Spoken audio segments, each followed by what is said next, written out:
Thank you for existing. Don't come to me. That was the message my father sent on Christmas Eve. No explanation, just 6 dry words, like a final seal of rejection. I was sitting on my bedroom floor, legs crossed, staring at the screen as if maybe time would soften the message, make it less cruel. Everyone else was there, my parents, my sister, celebrating like a happy, complete family. And I was once again the outsider. I'd been out for a year and a half, covering rent, food, bills. My sister Esther had lost her job, or so she said, and while she was getting her life together, I paid every expense in silence, without complaining. Because that's what family does, right? That night, just before she left for dinner with our parents, she threw her coat over her shoulder, adjusted a front curl in the mirror, and paused at the door. "Oh, in case they ask," she said, "I told them you're just occupying the floor. You know, since your name's not on the lease." She didn't say it like a joke.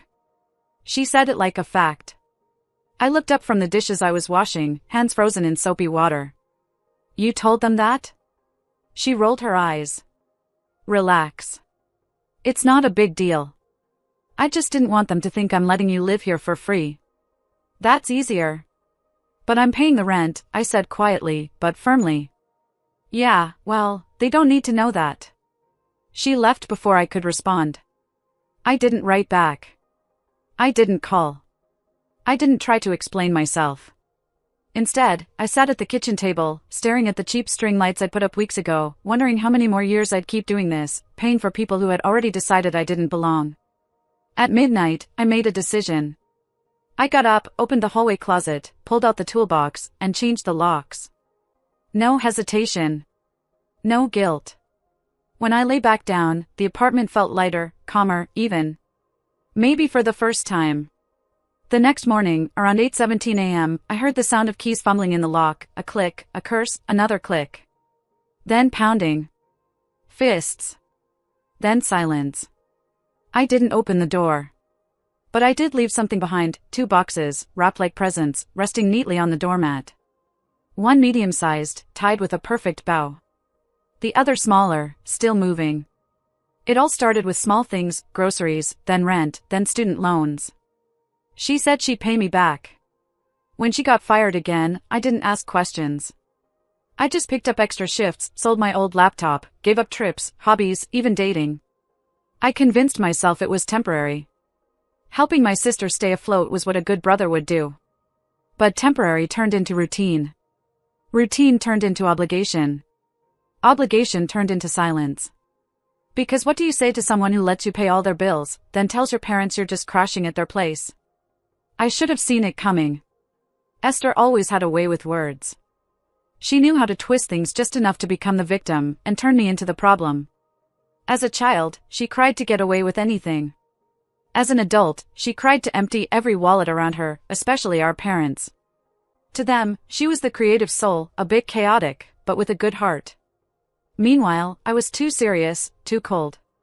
But cold is what you become when love comes with conditions. I stopped going to family dinners months ago, not because I didn't want to see them, but because I couldn't fake it anymore. Every conversation was an emotional trap. "You're the stable one. She's just going through a tough time. She has such a delicate soul. Why do you always have to be so difficult?" The truth? I was tired. Tired of paying for everyone. Tired of being the only adult in the room. Tired of waking up in an apartment I paid for, just to be told I was a burden. 3 weeks before Christmas, something cracked inside me. We were in the living room. I'd just finished a 12-hour shift. I brought food for both of us and placed it on the table. Esther didn't even look up from her phone. "Can you send me a bison for dinner?" she said casually. I blinked. "You mean the dinner I just bought, with my card? My money? Well, you haven't paid rent in 3 months?" She shrugged, thumb still tapping her screen. "Yeah, but you decided to do it." "I didn't ask you." "You've been asking me all year," I said, finally looking her in the eye. "No one forced you." And that's when I realized. She never felt guilty. She wasn't using me out of desperation. She was using me because I allowed it. A week later, I saw the credit card statement. Not mine, hers. Or what should have been hers. The problem? The account was in my name. I sat on the edge of my bed, heart pounding, staring at the balance, €638.72. Purchases from Primer. Media Market. El Corte Inglés. A spa. A tattoo reservation. I called the company. They confirmed it had been opened with my ID and my email. She'd stolen my identity. I didn't confront her. Not at first. I watched. Tracked. Took screenshots. I saw her walk through the apartment in new boots and an Apple Watch, laughing on FaceTime with her friends. Calling me my idiot brother, as if I wasn't just a few feet away. I have planned to wait until New Year's. Maybe even February. Let it all build up. But then Christmas came. And my father's message. Thank you for existing. Don't come. That night, Esther sipped wine and smirked. I mean, you can't expect to be seen as family if you act like a tenant. You don't belong. So I changed the locks. And left her the gifts I'd originally bought for her, because I'm not cruel. And added a third box.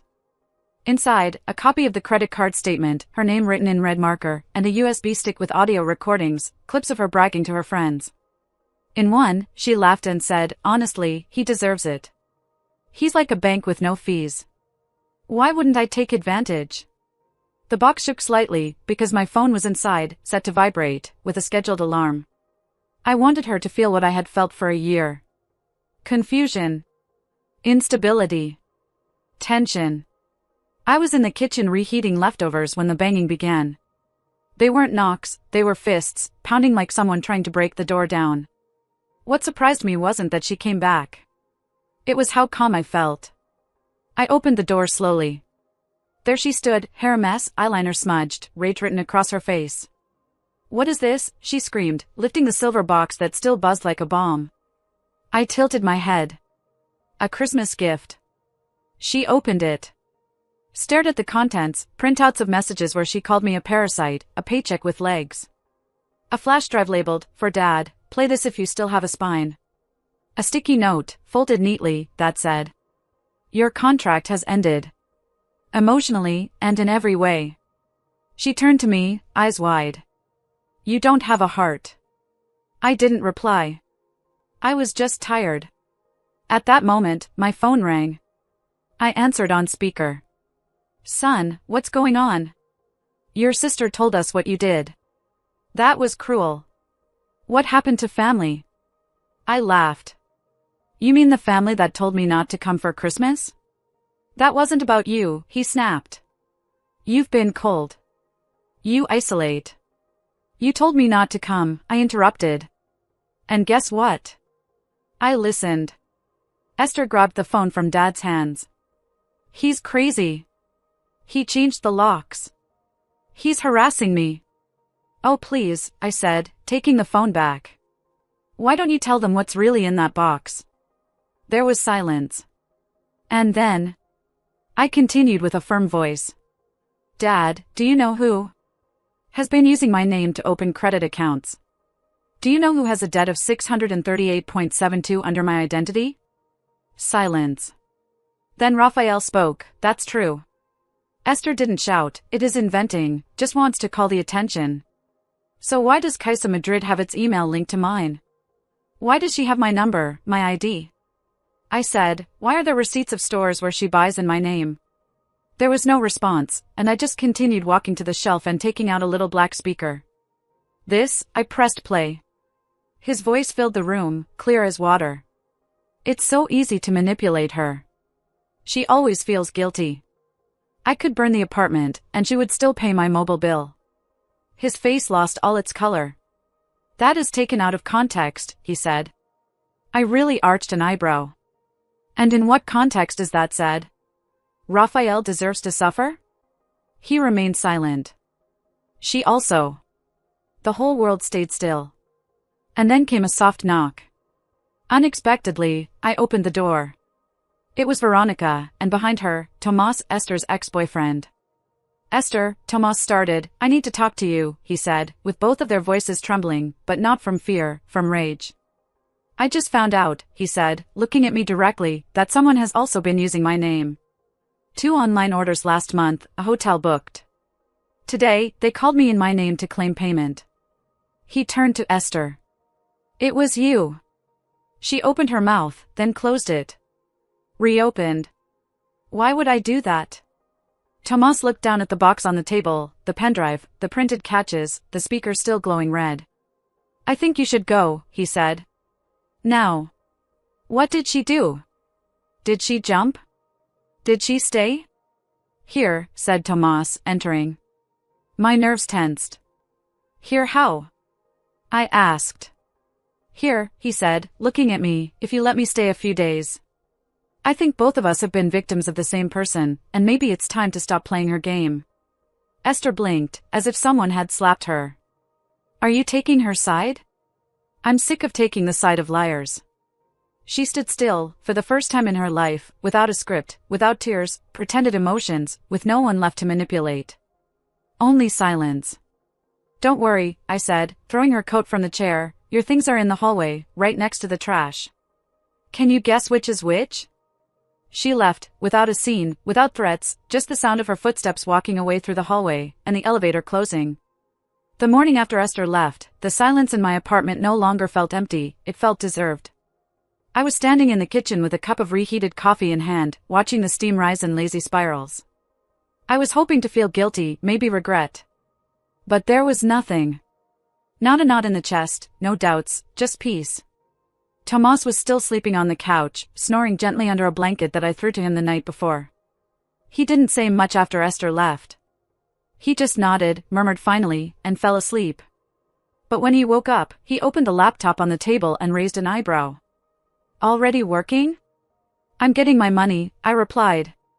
He sat up, rubbing his face. What are you going to do? Denounce, more than that. I turned the screen toward him. This is going to be official. Step 1, the complaint. I had already started collecting evidence the same night that Esther left. I had folders, physical folders, full of documentation, bank statement screenshots, login records by IP, account histories, and receipts for every purchase made in my name. I filed a formal complaint for identity theft with the National Police and opened files with all the financial institutions involved. Caixa Madrid was the first to respond. They blocked the account and opened a full fraud investigation. On Friday, my cell phone vibrated with an email confirmation, full refund approved, €638.72. I leaned back in my chair, exhaling for the first time in days. But it wasn't over. 18 months of paying for 2 people, rent €950 per month, utilities €180, half a supermarket €400, her emergencies ranging from €100 to €500, sometimes more. I scrolled and scrolled through the spreadsheet. When I reached the end, my stomach turned, €17,892. Not counting emotional damage.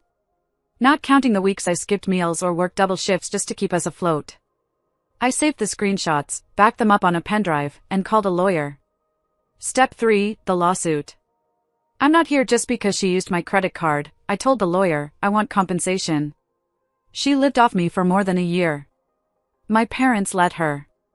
She was a grown woman, discerning, wore expensive shoes, smiled like she had already won. Do you have proof? He asked. I slid the flash drive across the table. He connected it, clicked, scanned. His eyes widened. You documented everything, every euro. And your parents put you as co-signer on utilities contracts without your consent? I nodded. I found the documents. He whistled softly.